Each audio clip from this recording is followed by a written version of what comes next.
are back in the Thompson Broadcast Gates Air studio at NAB in Las Vegas. Busy day, huh? Busy day, and thank you so much for having me here. This is a great pleasure and an honor. I've actually known Gates Air, the name brand, for a long time, but actually many years ago I worked for Thompson. So it's great being here, and there's just so much excitement that, at the show this year. It's I'll toot my horn a little bit. This is my 47th consecutive NAB show. Wow. 47. So a lot has changed over the years. That's why this year is just so much more exciting than any other. And we've come full circle. You used to work for Thompson Broadcast. Now, of course, Mark Aitken is CEO of One Media. And not only is it your 47th, it's NAB's 100th. 100. I know. Well, I'm planning on making at least 50. So actually, if you do the math, I guess I got to go for like 52 in order to have a half the same number as NAB, but whatever. Well, tell me a little bit about One Media and ATSC 3.0. There's a lot of buzz about 3.0 and where you all are expanding and growing target markets. Well, the history of One Media, we started out as a joint venture with another company, Coherent Logics. And you can see Coherent Logics on the ATSC booth. They're doing SDR chipset for ATSC3 and other devices. But it was sort of a last-minute decision. The ATSC process had been going on. There were various proposals being submitted to the ATSC. And quite frankly, I didn't think any of them were going to do what we wanted, what we thought a really capable broadcast standard should do. So I went to my boss, David Smith. He's chairman of Sinclair. Went to him and said, I don't know that we're going to get what we want. And he says, well, what would it take to get what we want? And I said, well, we'd have to start writing some really large checks and start building what we want. He said, well, what are you waiting for? And so I reached out and tapped a few people. And so One Media came into existence. We sort of clawed our way through the standards process and reached the point where it became evident to more and more broadcasters that we needed a fundamental change. We needed to move into the internet age, quite literally. And that meant, breaking the tradition of transport streams and moving towards an all-IP standard. And so at the end of the day, there was a lot of herding cats, as they would say, working with broadcasters, demonstrating what could be done. Probably the truly key moment was in mid-December of 2015, and the Koreans were on the fence about their own standard. They had deployed a DVB T2 variant, if you will, doing 4K television. They were going to be the host of the Olympics. They had made a national commitment to carriage of that in 4K. And this new baby is being born. But can we do this in time? And so here in Las Vegas, we put together the first end-to-end transmission system based on the standard. It wasn't yet a ratified standard, but we had been very involved in many of the key components. We've got a fair amount of IP in this IPR in the standard, and so we put a full-blown demonstration on, invited the entirety of the Korean broadcast group that was making the decision, and it was their regulator, it was the broadcasters, it was the various government level folks, and we showed them, not just 4K, we showed them 4K HDR. We showed them the promise of mobility. We demonstrated the ability as an IP centric standard to uh, to have the opportunity in the future to converge with the telco networks, and the Koreans elected the ATSC standard for their standard. So that was sort of the seminal moment where everybody just sort of leaped into action, and really started all pulling in unison in the same direction for the standard that we have today. And as a standard, it continues to evolve. The tremendous thing about the standard is that it has there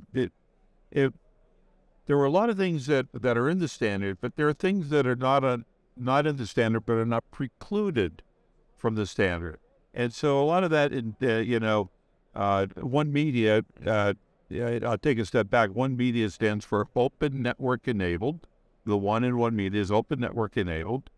And we are the innovation group inside of Sinclair Broadcast.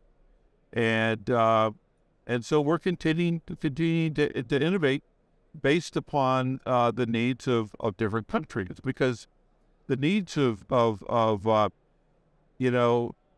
up until this standard came along, there are various standards being committed to in different parts of the world because of different needs.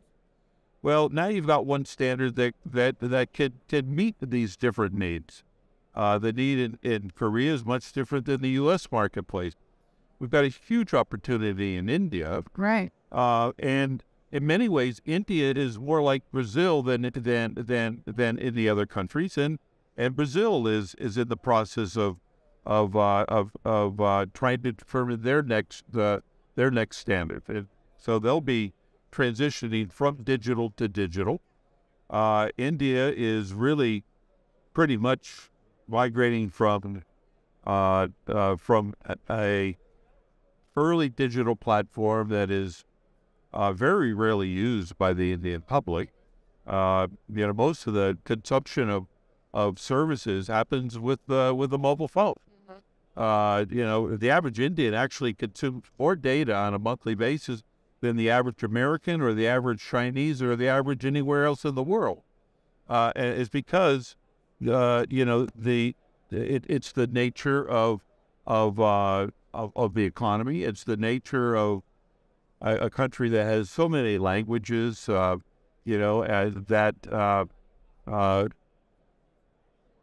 playing a big role in India because it's a huge market, and a huge the huge potential of that market has the potential of shaping other markets, including the United States. I mean, we've developed a phone, the Mark I. I took the advantage of naming that myself.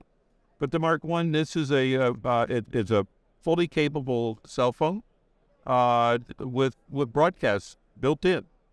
If we weren't inside this noisy steel cage, you'd be walking down the street, watching television, listening to music, casting it to a large television device. This, in fact, for a large part of the world, is the center of entertainment and information. Without a third party streaming. Exactly. And without having to pay for it, right? Broadcast, free-to-air broadcast, has a huge potential to educate, provide educational material. In the U.S., if you talk to the public broadcasting stations, they're eager to continue to fulfill their role in educating and informing.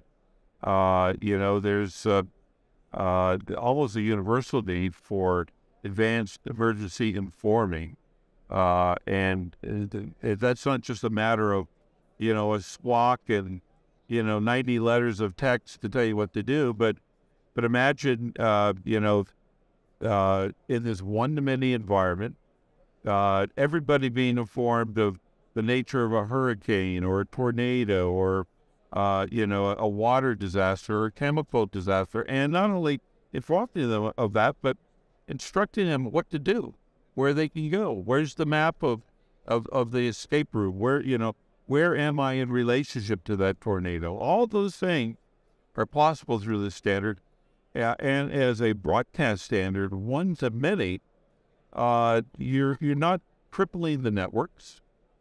and that's sort of the tale of that intersects live broadcast and live television and live services, because when you look at the traffic that flows across these wireless networks, 85% of that traffic is either video content, and that video content may be live, or it may be store and forward kinds of services, or in many cases it's streaming, going to that streaming site. And so as an all IP standard, not only is it about television, but it's about data. What kind of data do you want? The data that flows across the internet flows into all of these edge devices. And so the ability to cache content, to bring file downloads to automobiles, and, if you look at the automotive world and the trajectory they're on, they are presently large, consumers of data.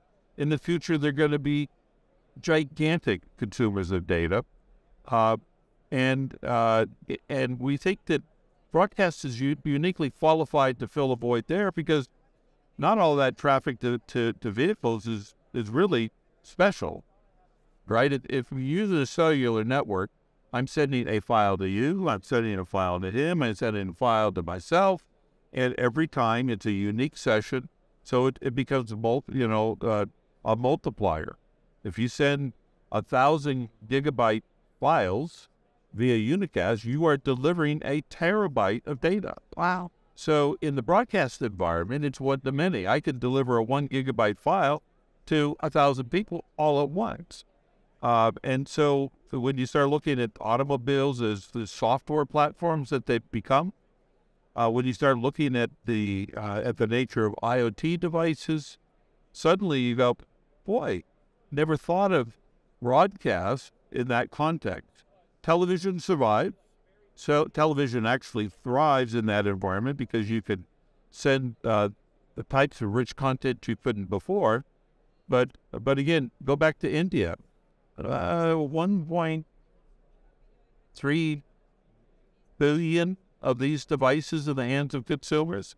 You want to create a market, create a place where they want to gather around on a personal basis and on a social basis. Wow, a new frontier. It's a new frontier, and again, it becomes contagious.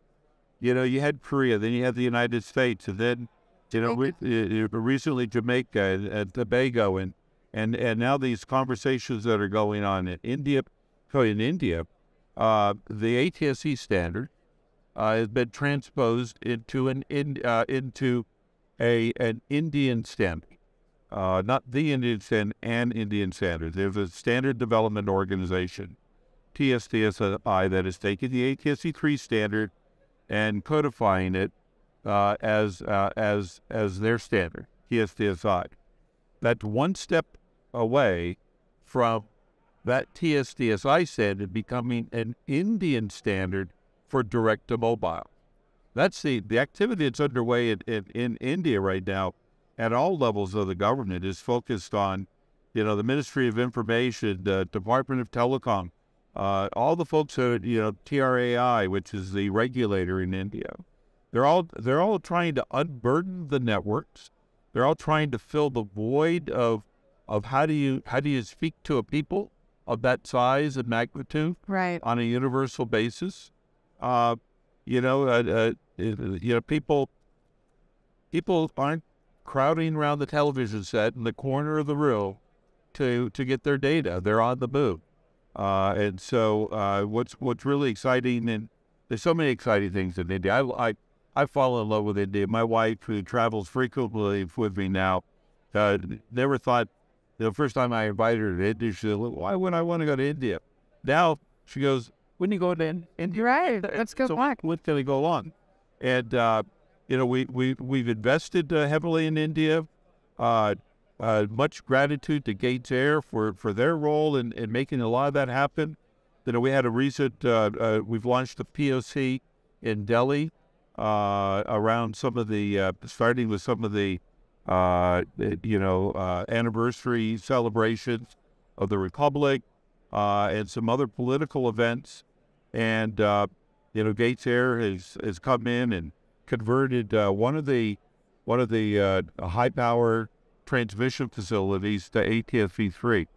Another Indian company that we're dealing with, Sinclair, that we're an investor in, they've been building these small broadcast radio and small transmitters to build out a cellular component for cellular broadcast. Our first, by the way, this is the first mobile-capable ATSC 3 chip.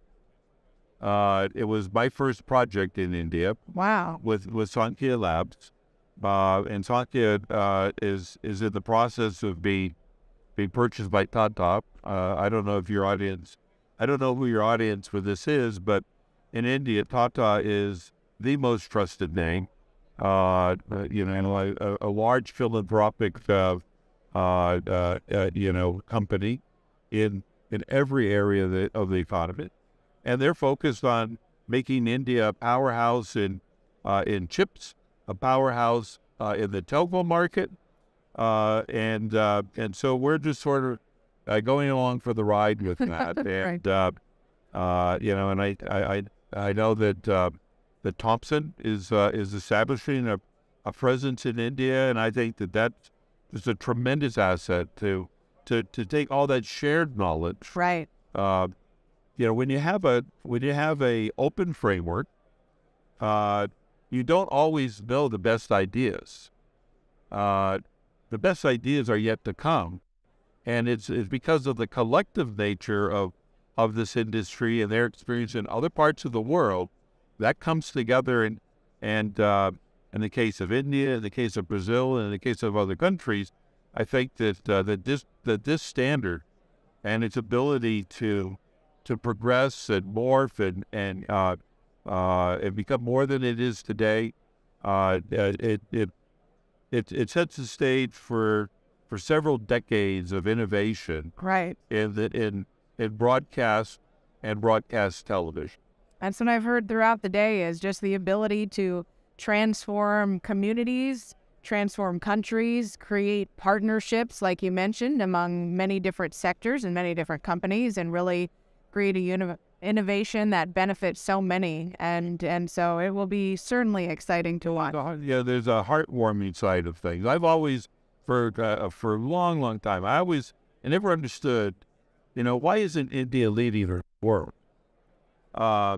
And there are reasons for that, but I think under the present government, there's very much a focus on education, and e-learning, right? Distance learning is a big piece that India is looking at, that in the United States is starting to take off as well. COVID introduced us to sort of the coverage gap, between people, particularly in rural communities.